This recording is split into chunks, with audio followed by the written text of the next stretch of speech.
copain Jack Burton, il regarde l'orage bien droit dans les yeux. Et il lui dit...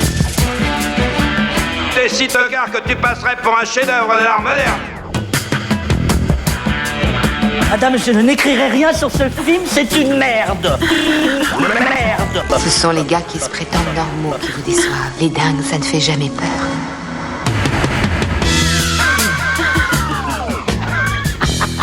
Elle nous connaît dans les coins, la frangine. Salut, c'est Clémence. Bienvenue dans Sale Temps pour un film, le podcast qui fait la pluie et le beau temps sur le cinéma. Tous les mercredis, on se retrouve pour vous parler de la sortie de la semaine. Alors vous commencez à le savoir, ici ça spoil sévère, mais si c'est la première fois que vous nous écoutez, soyez prévenus. Pour analyser les films en détail, on divulgage à tour de bras. Donc si vous n'aimez pas ça, allez d'abord voir le film et revenez nous écouter après. À mes côtés, cette semaine, les justiciers de la podcastosphère, les chevaliers noirs de la critique. Ils luttent contre les crimes cinématographiques sans trembler. J'ai le plaisir de retrouver Marie. Salut. Julien. Salut. Eric. Salut. Et Stéphane. Salut Clémence. À la technique, tapis dans l'ombre, prêt à faire la peau au Larsen qui viendrait troubler l'ordre de Capture City. Parfois, on entend sa voix gutturale. Bonsoir Alain. Salut Clémence. Et on dit merci à Latex pour l'habillage sonore. Merci. Et ouais, Latex merci, qui est Latex. avec nous ce soir. Quel plot twist.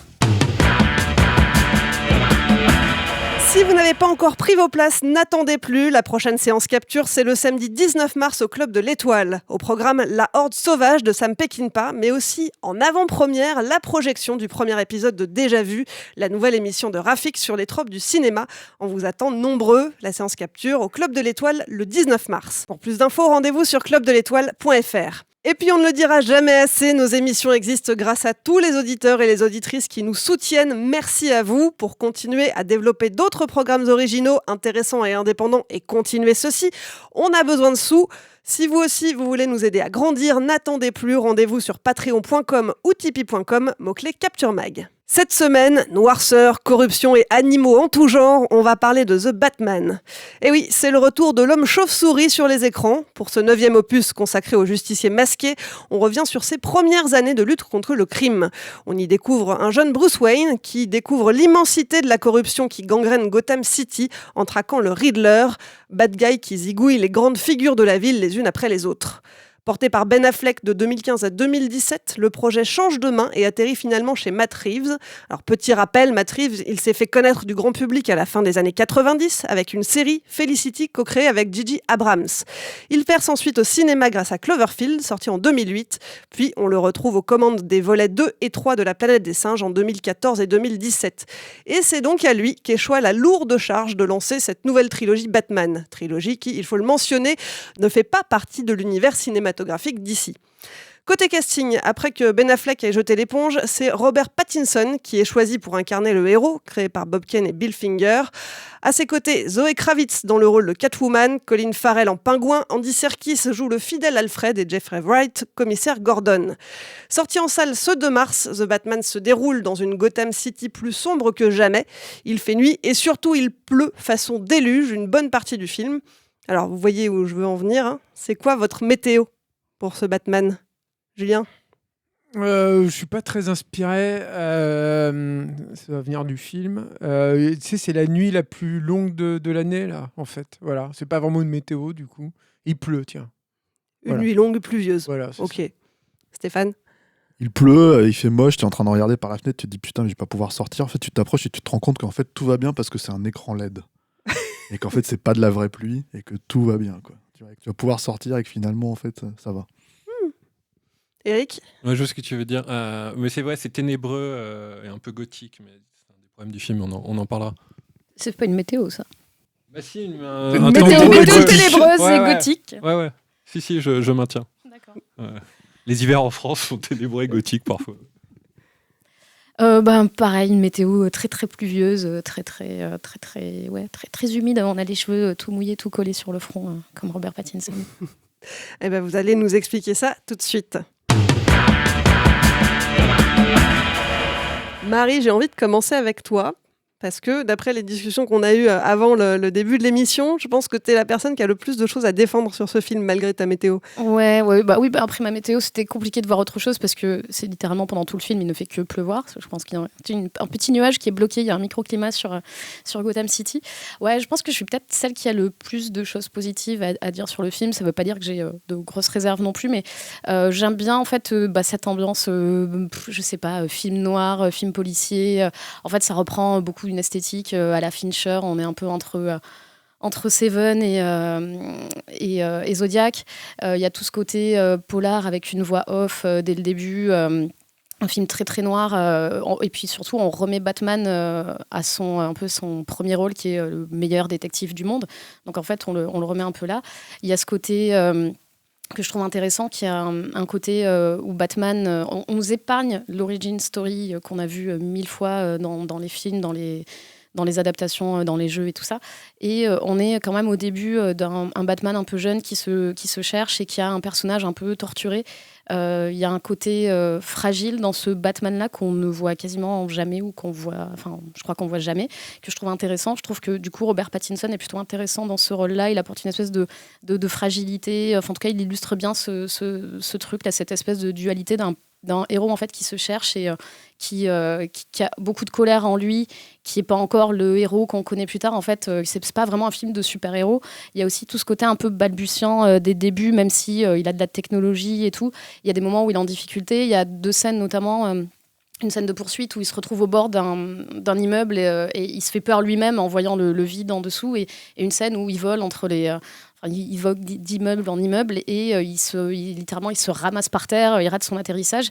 Donc il y a ce côté un peu les débuts de Batman que je trouve intéressant, plus qu'un film de super-héros.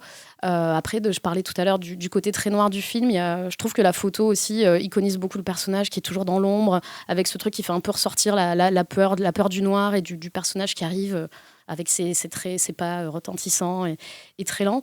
Je trouve aussi qu'il y a une très belle image de Gotham. Moi, c'est sûrement ce qui me restera du film, vraiment toute cette esthétique avec une Gotham, en fait, une ville... un truc un peu rétro-futuriste, une ville très très verticale, avec plein d'écrans assez modernes, un peu à la Times Square, mais en même temps des immeubles, et des intérieurs surtout très gothiques, et ce mélange, moi je trouvais ça très très beau, vraiment des intérieurs, que ce soit dans le manoir des Wayne ou le club dans lequel sont les mafieux. Je trouvais ça vraiment très très beau. Moi, c'est un endroit... Je reprochais entre autres au Nolan d'avoir une ville de Gotham qui n'était pas du tout une belle ville de Gotham, qui était une ville américaine vraiment de base. Donc moi j'ai vraiment aimé cette vision-là de Gotham. C'est vrai que Gotham, c'est un peu un personnage à part entière dans Batman. Ouais, voilà, moi j'ai cette image. Moi j'ai grandi avec la série animée, donc du coup il y avait une très très belle image de Gotham. Et un de mes Batman, mon Batman préféré, c'est Batman Returns, qui a aussi ce côté gothique et tout que j'aime bien. Et là je retrouve une vraie vision de Gotham, en tout cas une vision qui moi me plaît. Et voilà, donc il y a plein de choses qui me plaisent dans le film. Après, je vais peut-être pas moi me lancer sur toutes les critiques, mais j'en ai quand même beaucoup aussi. C'est que bon, déjà c'est long, c'est très très long, et pour raconter pas grand-chose au final. Parce que ça dure quasiment 3 heures et voilà, ça aurait pu être expédié en 2 petites heures, voire un peu moins. Il y a aussi les interactions entre certains personnages, mais bon, tout ça, ça vient du fait, je pense que c'est pas très très bien écrit, que ça raconte pas grand chose au final, parce que on en parlait tout à l'heure en antenne, mais voilà, les énigmes sont, c'est vraiment des énigmes qu'on aurait pu, je disais, retrouver dans la série animée, qu'un enfant de 10 ans aurait pu résoudre assez facilement.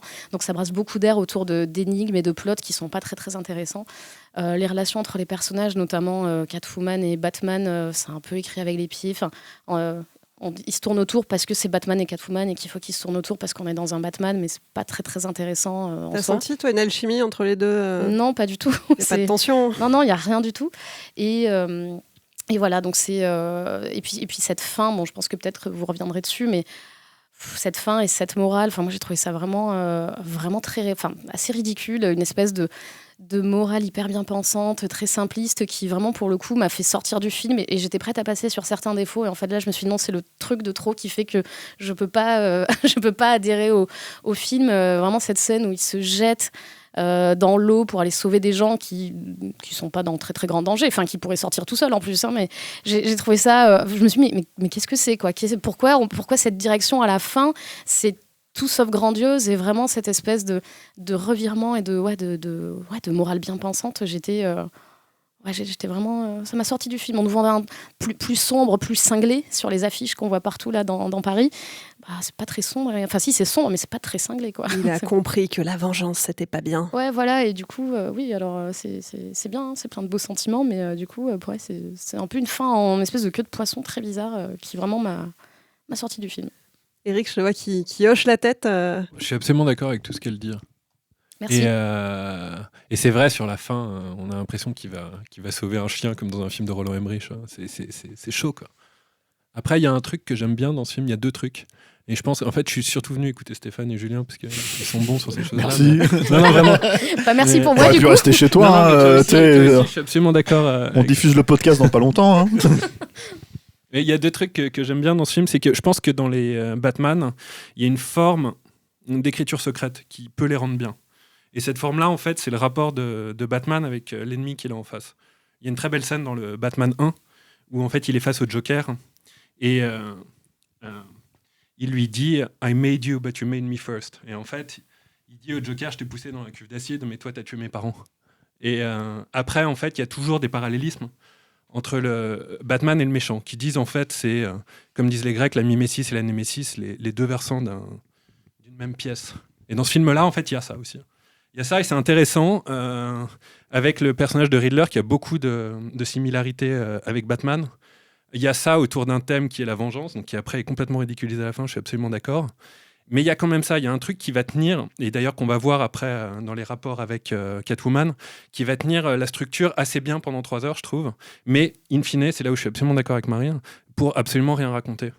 Et donc ça, il y a un truc que j'aime bien, il y a une tentative de faire ça, de faire une écriture un peu mythologique que j'aime bien. Et le deuxième truc que j'aime bien, c'est la lumière, l'utilisation de la caméra Alexa, la manière dont en fait il va pousser l'ISO pour faire un truc qui est granuleux, ténébreux, comme un peu un film noir. Et Greg Fraser, qui était sur Dune aussi, là il a fait vraiment un très bon boulot, il a fait vraiment un truc où si on aime la péloche, si on aime les films sombres, on va être intéressé. Qu'on aime le film ou non. Parce que moi je l'aime pas beaucoup, in fine, mais là-dessus en fait j'encourage quand même les gens à aller le voir en salle. Julien, tu hochais la tête.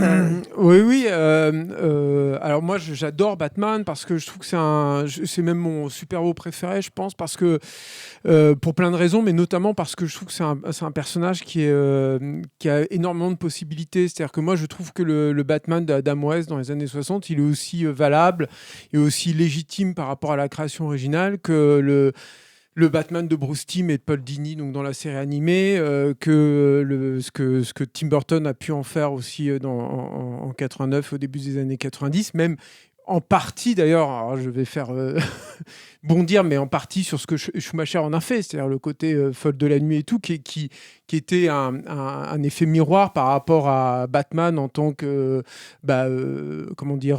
messie des Swinging Sixties, tel qu'il a pu l'être dans la série d'Adam West. Hein. C'est ça aussi, un Batman. Et puis je trouve aussi que le Christopher Nolan était totalement valable aussi, c'est-à-dire que c'est aussi Batman lié au film noir. Ça, Paul Dini et Bruce Timm l'avaient parfaitement compris, parce que la série animée se réfère énormément d'une part au cinéma expressionniste, mais aussi au film de gangsters des années 30, je pense surtout au film Warner. Donc voilà, moi du coup j'ai une grande tolérance et curiosité en fait autour du personnage de Batman. Et Zack Snyder, c'est du poulet, quoi. Zack Snyder, pour moi, c'est un peu de la merde, quoi. Après, le truc, c'est que Snyder, il y a le truc, en fait, on n'est pas là pour parler de Zack Snyder, mais le truc de Zack Snyder, pour le coup, c'est que il fonctionne un peu comme il a toujours fonctionné, je trouve, avec Batman, en l'occurrence. C'est-à-dire que le mec reprend in extenso des figures, des vignettes, notamment de Batman, telles que, notamment, je trouve, Frank Miller a pu les camper à la fin des années 80, enfin, dans les années 80, quoi. Mais pour en faire que dalle, donc on va peut-être passer à... C'était juste pour être exhaustif, quoi. Oui, non, mais bien sûr. Non, mais c'était... Le truc, par contre, si tu veux, c'est que c'est un personnage qui a été Alors justement, là, le parallèle avec Zack Snyder est pertinent du coup parce que c'est aussi un personnage qui a été vachement essoré en très peu de temps au cinéma. En l'espace de 30 ans, on l'a vu un nombre incalculable de fois avec un angle à chaque fois totalement différent, qu'on peut juger plus ou moins pertinent, mais qui était consistant, quoi. Et moi, ça, c'est le premier problème que j'ai avec ce film, c'est-à-dire que j'ai l'impression que Matt Reeves il s'est retrouvé avec ce personnage-là et qu'il est un peu emmerdé en fait parce que le perso a été un peu traité dans tous les sens et je trouve que du coup dans son film on retrouve un petit peu de l'imagerie gothique. Alors moi je pense quand même il y a un peu de la série animée dans le film, mais on trouve un petit peu du Nolan aussi, notamment dans le côté extrêmement réaliste et Batman d'ailleurs dans les Nolan c'était un personnage qui déjà souffrait, qui prenait des coups, qu'on voyait torse nu avec des gros bleus, etc. Et il travaillait énormément là-dessus jusqu'à, dans le troisième, lui donner un costume avec une jambe qui devait soutenir en fait toutes les blessures qu'il avait eues par le passé. Donc il y a un peu de ça, c'est un peu du beginning, mais ça ne l'est pas vraiment. Et donc en finale, le seul axe que je trouve relativement pertinent, enfin consistant, je trouve, dans le film, c'est la jeunesse de Batman. C'est-à-dire que c'est pas vraiment du beginning, mais c'est un jeune Batman, où l'âge de Pattinson, moi je l'appelle Pattinson, je trouve que c'est plus rigolo, est assumé, et qui est un peu mal dégrossi, quoi. Et en gros, c'est comment ce personnage, ce vigilante né de l'impulsion d'un jeune homme brisé, peut finalement dépasser son simple statut de vengeur pour devenir une figure héroïque. En cela, moi, je ne suis pas du tout d'accord avec ce que Marie et Eric disaient. C'est-à-dire que moi, je trouve qu'il y a un discours, il y a un propos qui peut être cohérent et que d'ailleurs, je trouve que Matt Reeves traite un petit peu. Le problème, c'est comment il le traite. Et là, on arrive à la problématique de la durée qui n'est pas juste une problématique de c'est long et c'est chiant. C'est-à-dire qu'il faut comprendre pourquoi c'est long, il faut comprendre pourquoi c'est chiant, en fait. Et moi, je trouve que c'est long, déjà d'une part parce que je trouve que narrativement, et ça c'est un défaut que je sentais déjà un petit peu chez les Planètes des singes de Matt Reeves, qui sont des films que j'aime beaucoup par ailleurs, mais je trouve que c'est un mec qui est pas efficace au niveau de sa narration. On est loin de James Cameron, quoi. Par exemple, bon, je prends vraiment le parangon de l'efficacité narrative, hein, tu vois, qui est pour moi un mec qui a une faculté à te rendre limpide et clair des enjeux qui sont extrêmement complexes avec 2 lignes de dialogue, un échange de regards, une image, quoi. Là, c'est pas du tout le cas, quoi. Tu te retrouves avec des tunnels d'échanges qui suivent des échanges qui suivent encore d'autres échanges. C'est laborieux. Hein. Ça, c'est vraiment très dur. Et le truc, c'est que je trouve qu'il n'y a pas de finalité non plus. Et là, je rejoins totalement Marie et Eric. Par contre, c'est-à-dire que c'est vrai que ce que je disais tout à l'heure, c'est que moi, j'accepte qu'on fasse tout en fait avec Batman. J'accepte qu'on fasse en tout cas beaucoup de choses. Mais par contre, il ne faut pas oublier ce que c'est, sinon ça n'a pas d'intérêt. Et Batman, ça reste quand même un super-héros. Donc au bout d'un moment, il faut qu'il se réalise là-dedans. C'est-à-dire que quand il sauve effectivement les gens à la fin, il faut que ce soit un peu impressionnant. Il faut que ce soit qu'il y ait un truc que tu te dises, finalement, il n'y a que ce personnage avec ce parcours-là qui est capable de faire ça. Et effectivement, là, tu as l'impression qu'un pompier aurait tout à fait pu faire le taf et qu'il aurait peut-être été un petit peu moins ridicule quand il serait retrouvé dans l'eau jusqu'aux épaules, quoi. Parce que là, cette image de Batman, moi, je sais que à ce moment-là, je me suis dit, aïe, il y a un petit problème, quoi, tu vois. Alors que par ailleurs, je trouve que je suis aussi d'accord avec Eric sur la photo de Fraser, qui n'est pas un mec que j'aime tout le temps. J'aimais beaucoup ce qu'il avait fait sur Rogue One, mais j'aimais moins ce qu'il faisait sur le Villeneuve. Mais là, je trouve qu'il y a énormément de travail, effectivement, et que c'est souvent très inspiré. Mais là, il y a un vrai souci. Et du coup, c'est vrai que tu te retrouves avec un film qui est laborieux et pas satisfaisant. C'est quand même de grosses problématiques, quoi. Et tout ce qui est en plus sous intrigue est soit juste posé là, et ça il faut vraiment qu'on y revienne, je pense, soit ne fonctionne pas. C'est vrai que la relation entre Batman et Catwoman, et pourtant Zoé Kravitz elle est bien, hein.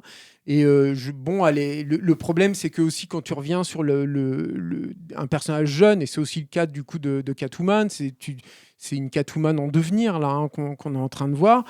Bah, moi je la trouve pas très intéressante en fait. Enfin, elle est loin du potentiel en fait que peut offrir le personnage. Mais ça, je pense que c'est inhérent encore à ce choix d'axe.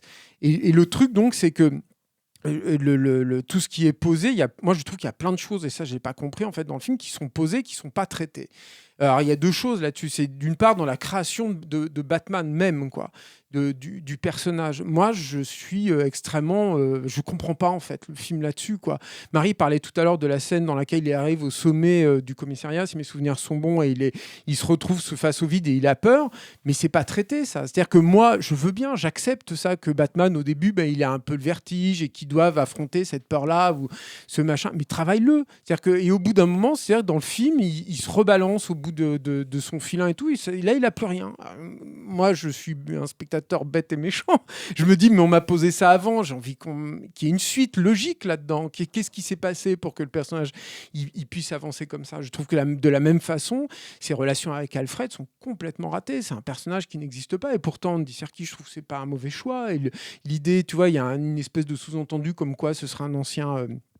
soldat, enfin, qui est un truc qu'on retrouve assez souvent dans la mythologie de Batman et tout, mais travaille-le, enfin, fais-en quelque chose, tire-en quelque chose, quoi. Et là, c'est pareil, y a pas t'as pas non plus de relation avec ça, et c'est pareil avec tous les aspects super-héroïques. C'est-à-dire que moi, l'arrivée de la Batmobile, par exemple, je trouve que le concept de la poursuite sous la flotte battante, qui est un cauchemar technique à filmer. Je ne sais même pas comment ils ont pu faire ça, parce que c'est compliqué, une poursuite par essence. Tu as beaucoup d'espace à couvrir et tout. Et les mecs, ils ont fait une pluie battante sur un espace, mais monumental. Très bien, c'est cool, avec un filmage qui se veut un tout petit peu du French Connection du pauvre, j'ai envie de dire. Mais c'est pareil, elle n'est pas satisfaisante du tout. Moi, je n'ai pas compris à quoi servait cette Batmobile. Elle est puissante, donc tu te doutes qu'à un moment, elle peut traverser les flammes, mais c'est ça, c'est tout. Un turbo, quoi. C'est hyper... Et il y a un dernier truc, et je terminerai peut-être là-dessus, en tout cas pour le moment, qui est assez symptomatique de l'ensemble de cette problématique du film, qui est le signal, le sigle de Batman, qui est en fait son batarang. Enfin, moi, c'est comme ça que je l'ai lu. Et alors, j'ai peut-être zappé en fait, des scènes et tout, mais il lui sert de cutter. En fait, juste un moment pour entrer sur une scène de crime. Et je me suis dit, attends, le mec, il a son blason, là, son truc. Moi, pareil, je suis un fan batté méchant en fait, du personnage. J'attends qu'il sorte son batarang. C'est un truc que t'attends. Enfin, c'est comme les grappins quoi, dans Batman. C'est hyper important, le batarang. Et là, il s'en sert juste comme d'un cutter. Et je me dis, mais pourquoi avoir autant travaillé le design de ce machin? Pourquoi c'est hyper décevant, quoi. Voilà. Donc, c'est dommage, parce que je pense qu'il y avait une possibilité quand même de faire un truc sympa. Mais au final, pour moi, c'est quand même pas du tout satisfaisant. T'as des espoirs quand même pour la suite de la trilogie ou Je sais pas, en fait, le truc, si tu veux, c'est que l'autre machin, peut-être, mais t'as remis une pièce, ma pauvre, mais c'est que moi, c'est vrai ce qu'il disait, Eric. Le truc, une des autres raisons, en fait, pour lesquelles j'aime Batman, c'est que je trouve que c'est le super-héros qui a la plus belle galerie de super vilains. Belle porte ouverte enfoncée devant vos yeux et sans doublure cascade. Mais voilà, et c'est vrai que c'est pas un hasard non plus. C'est-à-dire qu'il a tout à fait raison, Eric, qui a ce côté miroir et qui a toujours été là et qui a été extrêmement accentué dans les années 80 jusqu'à Killing Joke, enfin Sourier, où là c'était vraiment le truc où il y avait où tout qui se terminait avec, je vous spoil Sourier, mais avec Batman face au Joker qui se lançaient tous les deux dans une crise de fou rire délirante comme ça. Sur une blague. Et sur une blague suite à une blague, ouais.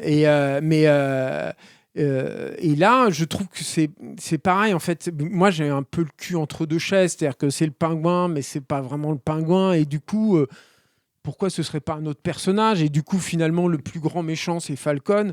Et moi, j'aime beaucoup John Turturro, mais il a dans ce film, en tout cas, moi, je trouve qu'il dégage rien, il n'a pas de charisme et tout.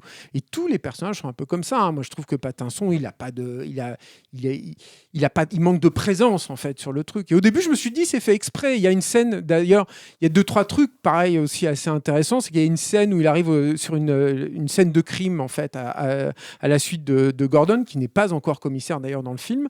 Et en fait, il y a un plan subjectif de Batman avec tous les flics qui le regardent comme ça. Je me suis dit, c'est vachement intéressant cette scène parce que tu sens. C'est compliqué de faire venir un personnage comme Batman dans un contexte relativement réaliste. C'est compliqué, quoi, le mec avec les 2 petites oreilles et tout. Et là, déjà, il biaise ce truc-là, il te l'introduit, en fait. Et puis, tu comprenais, en fait, la fragilité dont parlait Marie. C'est-à-dire le truc où il faut qu'il se fasse accepter des autres. Et j'aimais bien cette idée-là, mais c'est pareil, c'est pas traité, quoi. J'ai l'impression de voir une V2 en fait, pas dégrossi de scénario en fait, avec un truc qui a été précipité, ce qui est absurde puisque le film n'a pas du tout été précipité. Comme on le sait, il a connu des retards de production historiques, des records historiques dus à la pandémie, quoi. Ouais, c'est vrai. Tu parles de Pattinson, moi ça m'a fait penser au film qu'on a vu sur Val Kilmer où il expliquait, au docu, où il expliquait que quand tu es dans le costume de Batman, en fait tu peux pas jouer de toute façon parce que tu es juste complètement engoncé là-dedans. Et que du coup... Et c'est vrai qu'on ne le voit quasiment que en Batman. On voit très très peu Bruce Wayne sans le costume. Oui. Mais ça aussi, tu vois, c'est pareil. Ça fait partie des trucs qui sont posés, qui ne sont pas à la suite. C'est-à-dire que, par exemple, il y a un autre truc que j'ai beaucoup aimé au début, c'est qu'il y a une voix off, en fait, que Batman raconte son histoire. Et je me suis dit, c'est une idée simple, mais c'est super efficace. Déjà, je trouve que c'est un truc qui peut te lier à la BD. C'est-à-dire que la BD, tu as ces cases carrées en haut, qui peuvent parfois, et dans les comics, tu as énormément des pensées intérieures des personnages quand ils font des actions et tout, quoi. Mais c'est pareil, c'est complètement abandonné en fait au cours du film et c'est vraiment dommage. Et pourquoi je voulais dire ça, je sais plus. Voilà, j'ai assez parlé comme ça, je crois. Bon, on va passer à Stéphane. On a gardé le plus remonté pour la fin finalement parce que le plus remonté, je sais pas, mais disons qu'il y a beaucoup de choses qui ont été dites et je suis relativement d'accord avec presque tout. En vrai. Mais moi, mon premier souci, c'est que j'ai déjà vu ce film. Je l'ai déjà vu. Je suis désolé, hein, mais en fait, il s'inspire beaucoup plus de Nolan que ce qu'on veut bien reconnaître. Ça, c'est le premier problème. Notamment, en tout cas, dans l'angle réaliste, en fait, du personnage et dans l'approche. Mais après, toutes les références, elles ont été dites. Hein. David Fincher, entre Zodiac et Seven, French Connection, Julien l'a cité. Et le problème, c'est quand tu as des références aussi. Lui, il cite Matt Reeves cite Conversation secrète. Enfin, du Coppola. Les hommes du président. Les hommes du président, des Coppola, des machins comme ça et tout. Enfin, bon, quand tu as ces trucs aussi écrasants, ça fait très bien, je pense, quand tu es dans une réunion avec les exécutifs de la Warner pour te la péter. Après, il faut faire le film, quoi. Et là, le problème, c'est que le film, il tient pas. Pour moi, il tient pas du tout ces références qui sont. C'est même pas qu'elles sont écrasantes, hein. C'est qu'il a pas le niveau, quoi. Faut être clair là-dessus, quoi. Et qu'on n'aime pas Cloverfield, laisse-moi, je sais pas, le remake là de Morse là, ou la planète des singes, en fait, les deux planètes des singes. Donc il a pas ce niveau-là pour moi, ça c'est le premier problème. J'entends beaucoup là de critiques très positives autour du film sur la qualité de la mise en scène. Et autant la lumière, je veux bien, mais c'est pas ça la mise en scène. Hein, c'est la lumière, c'est pas la même chose, quoi. Non, on est d'accord. Et c'est pour ça que je parlais d'écran LED. C'est-à-dire que les mecs, ils utilisent cette technologie absolument incroyable. Il y a beaucoup de vistas de Gotham City qui existent dans le film à travers ça. Et notamment cette scène en fait, de dialogue qui est super longue, en fait, qui dure 10 minutes quasiment. Enfin, j'exagère, mais ça paraît très long en tout cas. Ton ressenti. Ton ressenti, c'est ça, entre Batman et Catwoman. Et je savais pas que c'était tourné avec un écran LED, tu vois. Donc je me disais, putain, la vista derrière, elle est incroyable, c'est magnifique et tout. Mais je me disais, putain, c'est hyper théâtral, quoi.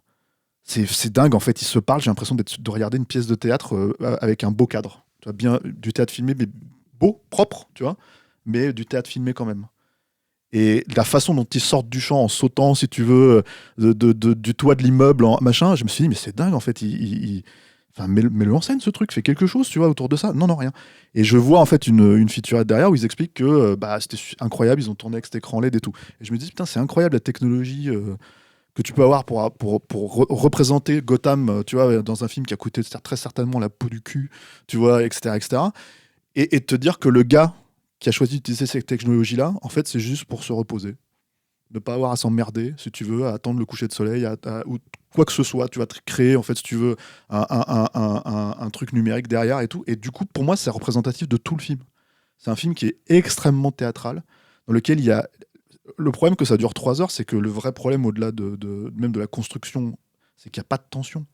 Vous avez parlé du fait qu'il n'y a pas de tension entre les personnages de Batman et Catwoman. Moi, c'est vrai que les 2-3 moments, en fait, au tout début, où la musique de Giacchino prend un petit peu le relais, en fait, là, il y a ce moment où il la tient, en fait, dans ses bras, parce qu'il ne faut pas qu'il se fasse repérer dans l'endroit où elle est en train de cambrioler le truc au début.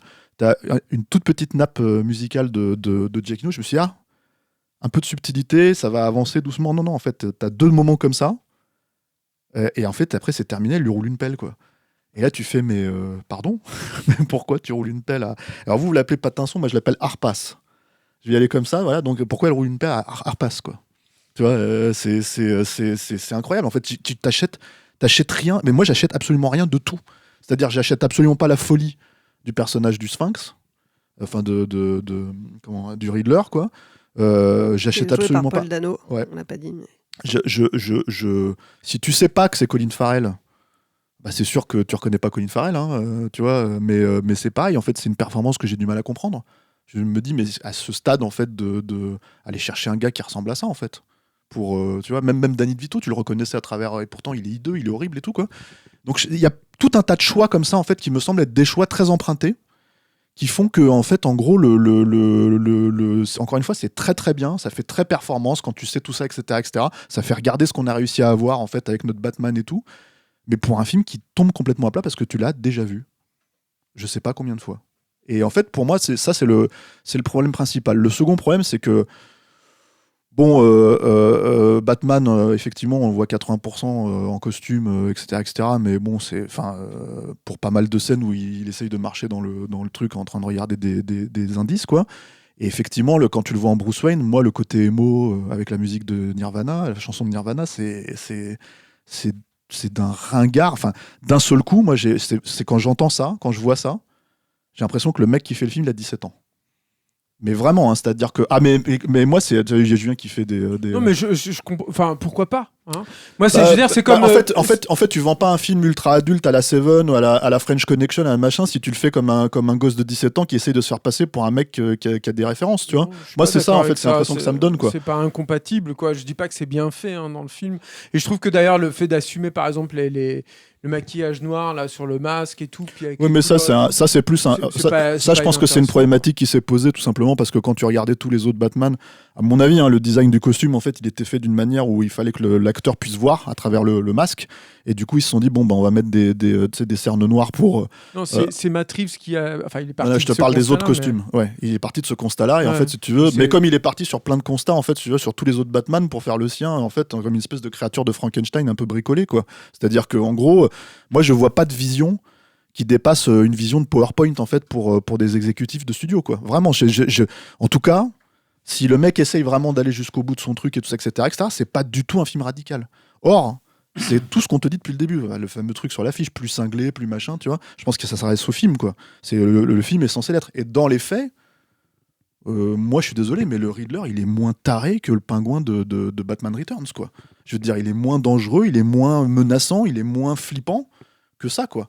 Et ça, c'est pas parce que c'est le Zodiac dans son esprit, tu vois. C'est pas parce que le mec se dit... Pareil, la Batmobile, en fait, le style de la Batmobile, c'est quoi? C'est une... Comment t'appelles ça?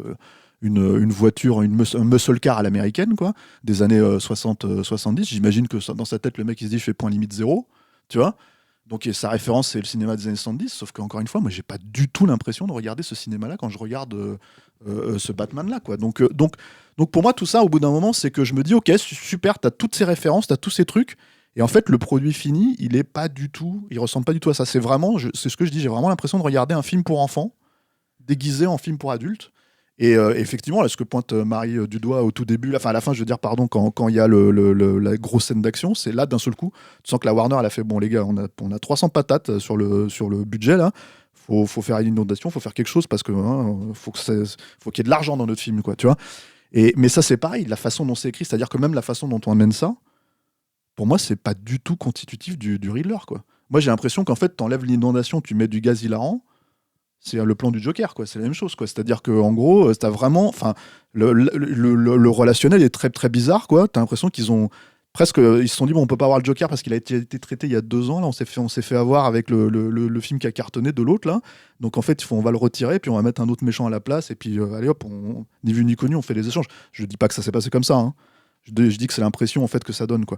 Et effectivement, il y a ce côté le mec qui descend et des gars qui n'ont pas besoin de lui apparemment. Moi j'adore ce passage aussi parce que c'est le maire qui se fait tuer au début. Au tout début, ouais, c'est le premier. Voilà, c'est le maire qui donc repart en élection avec la nana qui va sauver Gotham, en gros, si tu veux. Là. Et en fait, ce qui est génial, c'est qu'apparemment, elle a été élue contre qui? Parce qu'en fait, son seul opposant, il est mort. Hein. Donc en fait, c'est très bizarre. Il y a des élections qui n'ont pas été repoussées. Enfin, c'est que des trucs comme ça, des trous de scénar bizarres, si tu veux, pour arriver à leur espèce de, tu vois, leur espèce de finale où ils essayent de te dire, alors, qu'est-ce qu'on a checké? La relation entre Batman et Catwoman, check. La relation avec les méchants, check. La relation avec Gotham, check. Tu vois, et en fait, si tu veux, tout est là, mais sauf que ça colle pas. Ça tient pas. Le truc avec Alfred, pourquoi est-ce que tu aurais peur, en fait, de ce qui va lui arriver? puisque en fait, si tu veux, il n'y a aucun moment donné où tu comprends, enfin, à part tout ce que tu as comme passif en fait sur Alfred, hein, il n'y a aucun moment donné où tu comprends leur fonctionnement, en fait, ce que Alfred a pu faire pour lui quand ses parents sont morts, puisque c'est pas traité. En fait, c'est un film que tu comprends parce que tu as vu d'autres films de Batman, parce que tu as lu des Batman, parce que tu as joué à des Batman. Voilà, et j'en viens donc à ce point initial que j'ai déjà vu ce film. Et il a été 100 fois mieux fait. Je l'ai déjà vu quand c'était Seven, c'était 100 fois mieux fait. J'ai déjà vu quand c'était Zodiac, c'était 100 fois mieux fait. J'ai déjà vu quand c'était le Batman de Nolan, c'était 100 fois mieux fait, etc., etc., etc. Et en fait, effectivement, moi, je pense qu'ils auraient eu des coups, ils seraient revenus au Schumacher. Ils auraient dit, allez, vous savez quoi, on va faire le Schumacher, on va faire un remake du Schumacher, comme ça sera réglé, tu vois. Et en fait, les films les plus détestés, on va dire, si tu veux, de la saga Batman.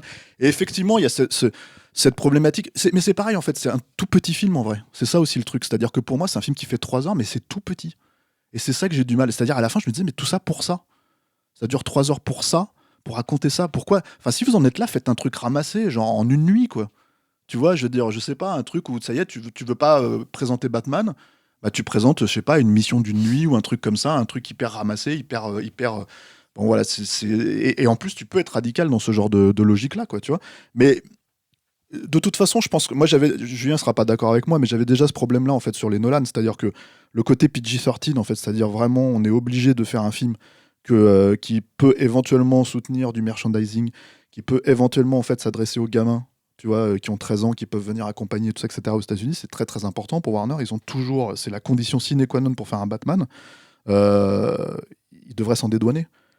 Parce qu'en fait, ils courent derrière l'idée qu'ils essaient de te vendre le fait que c'est un film radical. Alors, ouais, si tu le compares à un Marvel, peut-être, ouais. Mais en fait, on peut pas fonctionner comme ça, en fait. Parce que déjà, c'est pas ses références à lui, le film. Ses références à lui, encore une fois, c'est David Fincher. Mais tu peux pas comparer 2 secondes la radicalité de Seven avec la radicalité de ce Batman, en fait. C'est voilà, quoi. Donc c'est voilà. Et moi non, je suis désolé, Arpas il est nul en fait dans le rôle, vraiment. Je le trouve, pour le coup je le trouve vraiment. Et j'ai jamais vu Twilight, hein. Moi j'ai jamais, tu vois, c'est même pas mon référent en fait, si tu veux, direct. En fait, je l'ai vu dans d'autres films. J'ai jamais trouvé très très intéressant ou impliqué ce gars-là. Mais là, on parle d'un rôle en fait, si tu veux, où il y a déjà je sais pas combien de personnes qui sont passées par là et qui ont livré des performances, quoi. Ce soit Michael Keaton, que ce soit Christian Bale, quoi. On peut pas Ben Affleck évidemment, mais on peut, tu vois, voilà, se poser tous ces trucs-là, mais là, moi, je le trouve pas du tout. Moi, mon truc, c'est que je me suis dit, j'espère que le film va se planter comme ça, ils vont pas faire la trilogie, et en fait, ils vont devoir rebooter dans 3 ans avec un autre perso, quoi. Tu trouves pas que par rapport à la tonalité du film voulu, c'est un bon casting parce que justement, il a aussi cette image dépressive qui lui colle un peu à la peau. Mais pour moi, il est pas dépressif en fait. Enfin, je veux dire, pour moi, c'est pas parce qu'il tire la gueule et qu'il a les mèches mouillées sur le devant de la frange mouillée que ça en fait un personnage dépressif. Le coup de la voix off qui est pas du tout utilisé, c'est pareil en fait, ça disparaît au bout d'un moment. L'aspect ultra violent du personnage en fait qui court derrière la vengeance, mais attends, la vengeance de quoi exactement en fait? On parle de quoi, tu vois? Après, il y a un truc, tu vois, que lui dit Catwoman, elle lui dit un truc de genre, toi t'as un gosse de riche, t'es né riche, je sais pas quoi. Et il y a vraiment ce truc-là, je trouve, dans le perso, quoi, où le mec. Il vient pas de la rue, quoi, tu veux ouais, dire, c'est ça, il a pas fait l'école de la rue, lui. Ça, ouais. Non, mais en fait, je trouve qu'il y a ce côté-là qui est pas inintéressant, quoi, où t'as vraiment l'impression que c'est un petit gosse de riche et qu'il est un peu vénère parce que, en fait, et c'est ce que je sais plus, je crois que c'est le Riddler qui lui dit ça dans le film, c'est qu'en fait, ouais, t'as beau avoir perdu tes parents, mais t'es quand même un gosse de riche qui a vécu dans un manoir et tout. Ça, et puis dans le potentiel aussi du personnage tel qu'il est représenté avec Pattinson dans le rôle, c'est que le truc, c'est que moi, le côté un peu fragile, avec le mec, c'est pareil, c'est un truc, mais ça fait partie des choses qui sont plantées, qui sont laissées totalement à l'abandon. C'est qu'il y a cette petite idée qu'il a une espèce d'addiction en fait dans son truc qui fonctionne avec le personnage. C'est-à-dire que le côté Batman peut aussi légitimement être pris comme une espèce de pendant dans l'univers d'un vigilante, d'un vampire, et qui peut avoir une espèce d'addiction, de problème avec le fait que ce soit un octambule et qu'il ce soit plus du tout devenu un animal diurne et tout. Mais c'est pareil, c'est pas du tout posé. Et de la même façon, parmi les promesses, enfin, pas les promesses, mais les notes d'intention en tout cas que pose le film qui ne sont pas traitées ultérieurement, il y a cette scène de voyeurisme un peu larvé là quand il est en train de mater Catwoman qui est en train de se changer. moi, encore une fois, pourquoi pas? Mais traite-le, fais-en quelque chose, tire-en quelque chose, fais en sorte que ton personnage évolue, tout simplement, qu'il se construise pour qu'au final, tu obtiennes encore une fois quelque chose de satisfaisant, quoi. Moi, je pense que la problématique de la radicalité aussi, si tu veux, elle est vraiment imputable à Matt Reeves. C'est-à-dire qu'en gros, je vais prendre l'exemple de Catwoman, parce qu'on en parle là. En fait, Catwoman, elle a une vengeance pour le coup. Pour moi, elle est claire, celle-là. Tu vois, je veux dire, elle est claire. Il n'y a pas grand-chose à spoiler dans ce Batman, en vrai. En plus, c'est ça le truc. Mais ça, à la limite, c'est pas tellement le souci. Moi, tant mieux si on n'est pas dans un truc où, tu vois, dans une narration plus classique, tu vois. Tant mieux si c'est ça. Mais le truc, c'est qu'elle veut tuer la personne qui a tué sa mère, quoi, en gros, quoi. Et en gros, si tu veux, c'est une vengeance qui lui est niée. Mais sauf qu'en fait, comme elle n'a que ça, quasiment, il y a, entre guillemets, et là, je parle pas d'accomplissement pour le personnage en elle, hein, mais il n'y a pas, en fait, si tu veux, d'accomplissement en fait dans son arc. C'est-à-dire, il n'y a rien pour remplacer ça.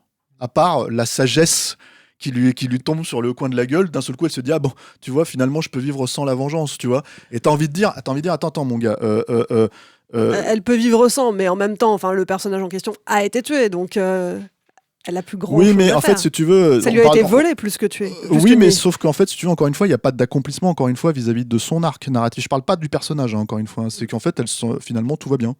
Si c'était pas elle, si c'était quelqu'un d'autre qui le tuait. Et moi, je pense pas que la vengeance, elle fonctionne comme ça. Si tu veux, donc en tout cas, dans un récit narratif, hein, j'ai jamais eu à me venger de quelqu'un, mais dans un récit narratif, en fait, c'est très très peu satisfaisant de retirer, si tu veux, le truc, parce que la raison pour laquelle il le retire, c'est pour ne pas transformer le personnage de Catwoman en meurtrière.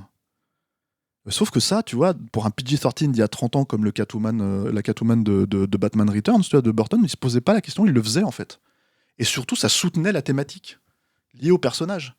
Tu vois, la thématique de féminisme, la thématique de tous ces trucs-là, quoi. Donc du coup, si tu veux, on en vient à, en enlevant tous ces éléments-là, t'enlèves en fait la logique des thématiques qui vont avec.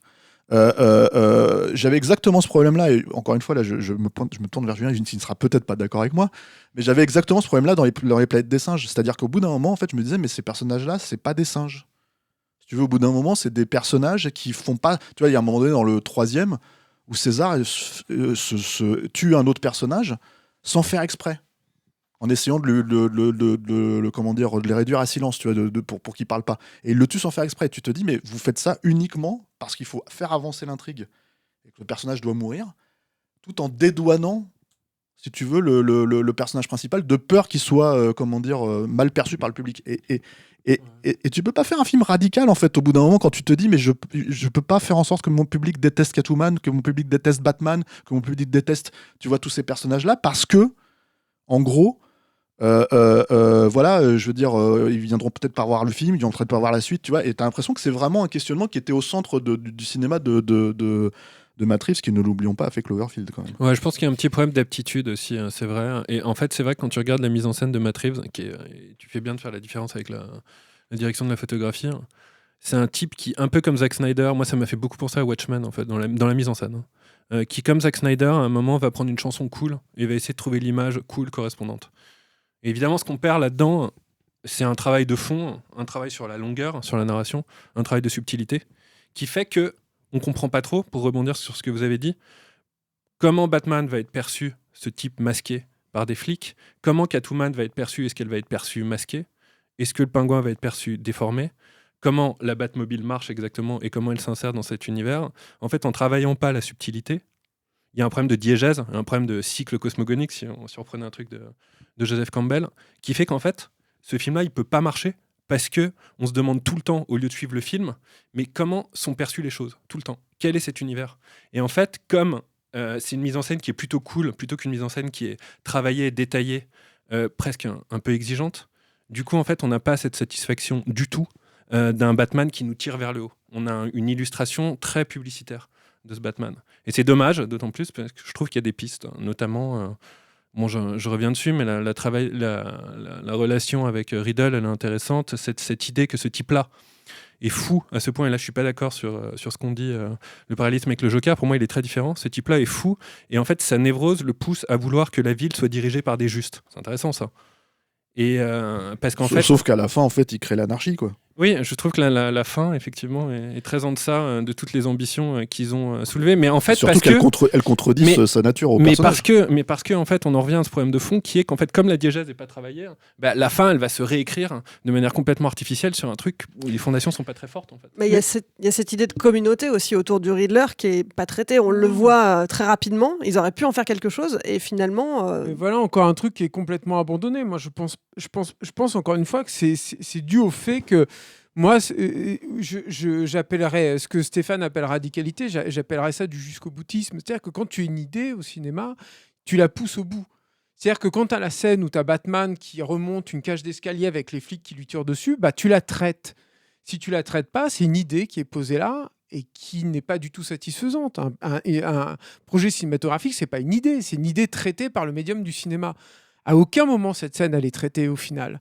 Donc tu es là, tu regardes cette scène-là, tu dis là il y a un potentiel pour faire une scène cool, mais elle n'est pas là la scène. Elle n'est pas là. Il y a juste l'idée est juste posée ici. Et le Riddler c'est la même chose, c'est-à-dire que déjà, je trouve que dans le manque d'équilibre total du film et dans son incapacité à gérer tous ces récits parallèles, on va dire, et les parcours en fait parallèles des personnages, c'est encore une fois un personnage qui disparaît du film à un moment. Il disparaît complètement.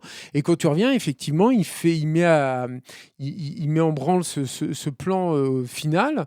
Tu te dis, mais ça n'a rien à voir avec ce qui se passait avant. Et puis en plus, auparavant, ça, on a un peu parlé, mais c'est vrai que tout ce qui est énigme et tout, pour le coup, dans mon mémoire, ça fait longtemps que je l'ai pas, dans ma mémoire, ça fait très longtemps que je ne l'ai pas vu, donc vous m'excuserez si ce n'est pas le cas, mais je me rappelle que les énigmes du Riddler de Batman Forever, elles étaient plus rigolotes, quoi. Elles étaient drôles. Visuellement, elles pétaient dans tous les coins. Bon, alors là, c'est pas le but d'être drôle. Hein. Non, mais elles étaient au moins recherchées, quoi. Il y avait un truc. Là, c'est pauvre, quoi. Moi, je trouve les idées.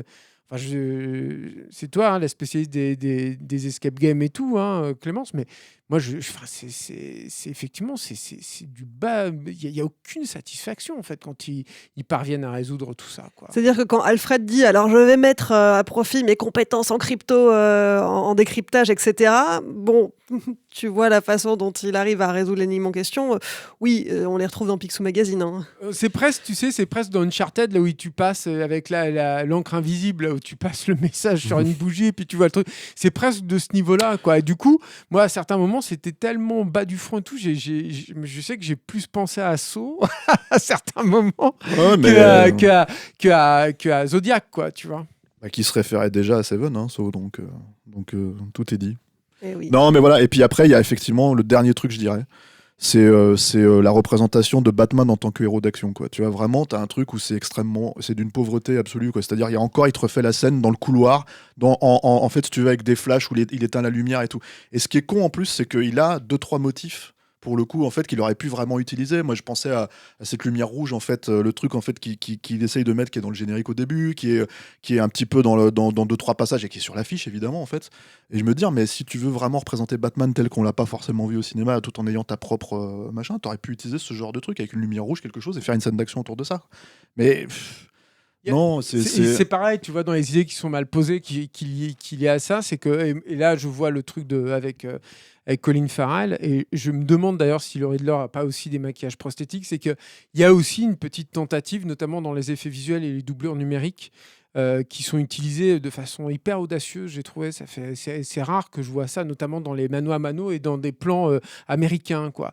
Et d'essayer de pousser un tout petit peu le réel pour justement l'apparenter à un truc plus lié aux comics, quoi. C'est-à-dire un truc hyper réaliste comme ça.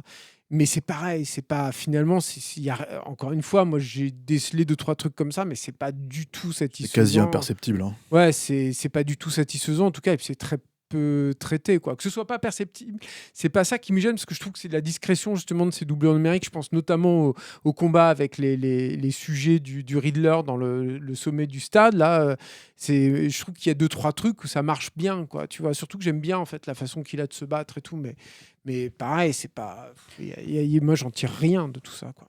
En fait, t'avais raison. Moi, je pense que en fait, c'est moi qui déteste le plus. Et en plus, en fait, plus j'en parle et moins j'aime le film. En fait, c'est. Bon, je crois qu'on va arrêter là le massacre. Sauf si Marie, tu veux rajouter quelque chose après avoir entendu l'avis de... Non, je suis vraiment d'accord avec tout ce qui a été dit. C'est vraiment... en fait, moi, j'ai l'impression que c'est un Batman dont on se souviendra pas... En fait, chacune des adaptations de Batman, il y avait même les Schumacher que j'aime pas spécialement, mais il y avait un parti pris, un truc qu'on n'avait pas vu ailleurs, cette ville très fluo, très machin, avec, il y avait au moins des choses dont on peut se souvenir, et c'est des films qu'on identifie à chaque fois. Et ça rejoint ce que Julien disait en fait, celui-là, et ce que Stéphane disait aussi, ce que tout le monde a dit, c'est qu'il y a pas vraiment il y avait des choses qui étaient lancées qui auraient pu donner une vraie identité au film et à ce personnage de Batman, et en fait c'est juste lancé au départ, rien n'est traité, et du coup ça reste un peu un patchwork de choses qu'on a déjà vues, et c'est décevant parce que moi j'aurais bien suivi, ça aurait été réussi ou pas, mais j'aurais bien suivi tous ces trucs lancés au départ, quoi. Bon, un Batman qui manque d'identité, mais si vous voulez vous faire votre propre avis malgré tout ce qu'on a dit, bien, The Batman c'est en salle depuis le mercredi 2 mars.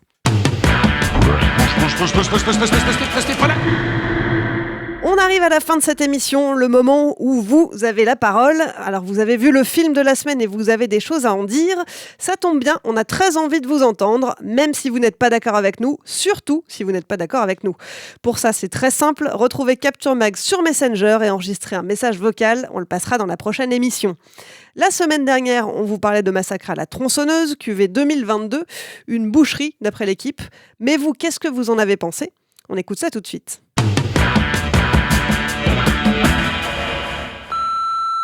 Salut à toute l'équipe de Capture Mag. Alors ce Massacre à la tronçonneuse, celui-là moi j'ai bien aimé justement son côté série B qui est très gore. Vraiment franchement sur ça ils font vraiment pas de lest sur ça. Mais oui bien sûr après le côté, ça je suis d'accord avec ceux qui en ont parlé, le côté Halloween 2018 avec Laurie Strode tout ça, ça ne marche pas parce que comme vous avez dit Marilyn Burns est décédée et ça ne marche pas parce qu'on n'a aucun attachement. Franchement les scènes de gore elles sont rigolotes. La scène du bus, franchement, elle est marrante, avec les mecs qui sortent leur téléphone et tout. Après, c'est vrai que les personnages osef, flingués. La nana du premier qui revient en mode Walker Texas Ranger, nul. Voilà. Donc en gros nul. Mais on peut pas dire qu'on n'a pas rigolé non plus, quoi. On a quand même passé un bon moment. Ouais. Salut Capture. Bon, Massacre à la tronçonneuse, je m'en fous. Je voulais juste vous faire un petit coucou, comme ça, en passant. Allez, bisous. Alors, Massacre à la tronçonneuse, il est nul. Il est excessivement nul. Ils se sont inspirés en plus d'Halloween, le nouvel Halloween qui est aussi nul. Voilà, il n'y a rien d'autre à dire. C'est une bouse. Je suis complètement d'accord avec vous. Moi, j'avais un petit espoir quand même en voyant les affiches. Je trouvais ça plutôt joli. Il y avait une jolie lumière, etc. Mais là, le film, il est juste paresseux. Enfin, vraiment, ça m'énerve que la jeune génération ait ce film-là comme porte d'entrée à la franchise. Voilà, en tout cas, j'apprécie que vous arriviez à garder votre calme en parlant de bouse pareil. Et voilà. En tout cas, merci beaucoup. Continuez à faire ce que vous faites. C'est super. Merci beaucoup.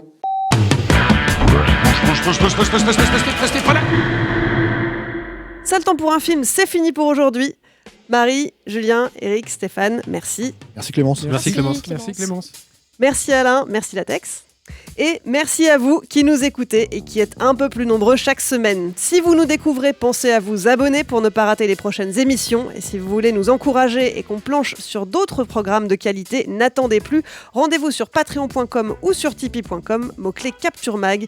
C'est grâce à vous qu'on continuera à grandir et qu'on restera indépendant.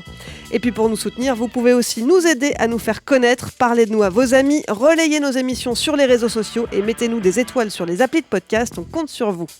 Allez, je vous laisse, on se retrouve dans une semaine pour un prochain épisode de Ça le temps pour un film. Salut.